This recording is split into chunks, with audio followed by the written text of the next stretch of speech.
दोस्तों, कभी कभी आपने किसी व्यक्ति की मृत्यु के बारे में सुना होगा कि वह व्यक्ति की मृत्यु हो गई है। दोस्तों, आपके मन में ये सवाल जरूर आता होगा कि किसी व्यक्ति के मरने के बाद आत्मा कहाँ जाती है, क्या होता उसकी आत्मा के साथ। दोस्त, हिंदू धर्म के मान्यताओं यानी कि गरुड़ पुराण के अनुसार आइए जानते हैं इस वीडियो के माध्यम से। तो दोस्त बने रहें इस वीडियो में अंत तक। नमस्कार मित्रों, मेरे YouTube channel inspire with Dinesh में आपका स्वागत है। गरुड़ पुराण का विशेष महत्व है। यह पुराण मृत्यु और इसके बाद की स्थिति के बारे में बताता है। गरुड़ पुराण प्रभु श्री हरि की भक्ति और उनके ज्ञान पर आधारित है। गरुड़ पुराण में व्यक्ति के अलग अलग कर्मों के लिए अलग अलग दंड निर्धारित किए गए हैं। साथ ही यह भी बताया गया है कि आत्मा को अगला जन्म किस योनि में मिलेगा। मृत्यु एक ऐसा सत्य है जिसे कोई भी नहीं टाल सकता। ऐसे में गरुड़ पुराण में मृत्यु और उसके बाद की स्थिति के बारे में बताया गया है। साथ ही इसमें यह भी बताया गया है कि व्यक्ति के किन कर्मों पर उसे नरक की प्राप्ति होती है और उसे किस प्रकार का दंड झेलना पड़ता है।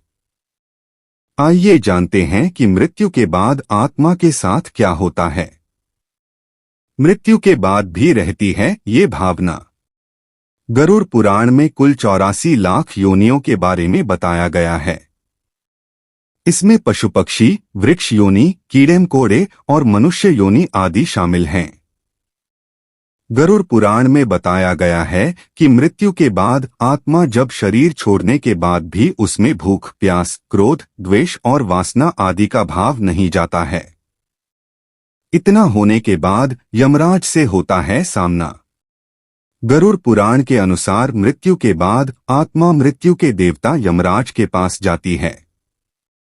यमराज ही व्यक्ति के कर्मों के आधार पर न्याय करते हैं। जीवन में किए गए बुरे कर्मों के लिए आत्मा को नरक की यातनाएं भी झेलनी पड़ती हैं। कर्मों के आधार पर अलग अलग कर्मों के लिए अलग अलग दंड निर्धारित किए गए हैं। जीवन में किए कर्मों के आधार पर ही इस बात का निर्धारण भी किया जाता है कि आत्मा को अगला जन्म किस योनि में मिलेगा। मित्रों, आइए जानते हैं कब मिलती है प्रेत योनि। यह व्यक्ति के कर्मों पर ही निर्धारित करता है कि मृत्यु के बाद आत्मा किस योनि में जन्म लेगी। वहीं बुरे कर्म करने वाले मनुष्यों की आत्मा मृत्यु लोक में ही भटकती रहती है। वहीं अगर किसी की मृत्यु प्राकृतिक तरीके से नहीं हुई अर्थात दुर्घटना, हत्या या आत्महत्या आदि के कारण मृत्यु होती है तो आत्मा प्रेत योनि में चली जाती है। गरुड़ पुराण के अनुसार जब किसी की मृत्यु होती है तो मृत्यु के बाद आत्मा भौतिक शरीर का त्याग कर एक सूक्ष्म शरीर में प्रवेश करती है जो इसे बाद के जीवन में ले जाती है। जीवन में किए गए पापों के आधार पर मरने की प्रक्रिया के दौरान आत्मा को विभिन्न स्तरों के दर्द और पीड़ा का अनुभव करना पड़ता है। मृत्यु के बाद आत्मा मृत्यु के देवता यम से मिलती है जो आत्मा के कर्मों के आधार पर न्याय करते हैं। जीवन में किए अच्छे बुरे कर्मों के आधार पर ही आत्मा को विभिन्न योनि प्राप्त होती है। परलोक पहुंचने से पहले आत्मा यमलोक पहुंचती है। यहां आत्मा को यम द्वारा आंका जाता है और उसके पापों के लिए दंड का अनुभव कराया जाता है। यमलोक के बाद के क्षेत्र को चित्रगुप्त की दुनिया कहा जाता है। यहां आत्मा को अच्छे बुरे कर्मों के आधार पर उसके भाग्य का निर्धारण किया जाता है। इसका बाद तीसरा क्षेत्र आता है जिसे स्वर्ग कहते हैं। यहां पहुंचकर ऐसी आत्माएं आनंद लेती हैं जिसने जीवन में अच्छे कर्म किए होते हैं।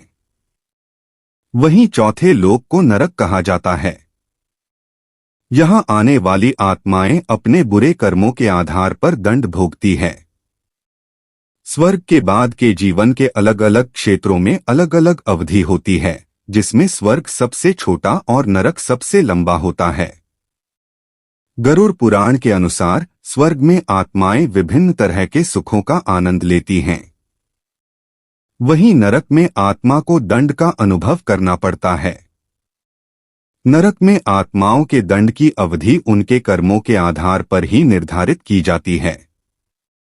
कर्म के आधार पर आत्मा का पुनर्जन्म जानवर, कीड़े मकोड़े, पौधे या जीवन के निचले रूप में हो सकता है।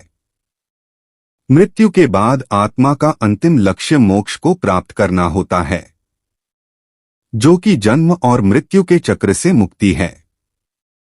जब आत्मा मोक्ष प्राप्त कर लेती है तो वह जन्म और मृत्यु के चक्र से मुक्त हो जाती है और परमात्मा में विलीन हो जाती है। गरुड़ पुराण एक शांतिपूर्ण जीवन सुनिश्चित करने और मृत्यु के बाद मोक्ष प्राप्त करने के लिए पुण्य कार्य, धर्म, पूजा पाठ और अच्छे कर्म करने के महत्व पर जोर दिया गया है। दोस्तों, वीडियो आपको अच्छा लगा हो तो कृपया चैनल को सब्सक्राइब कर दीजिए। धन्यवाद।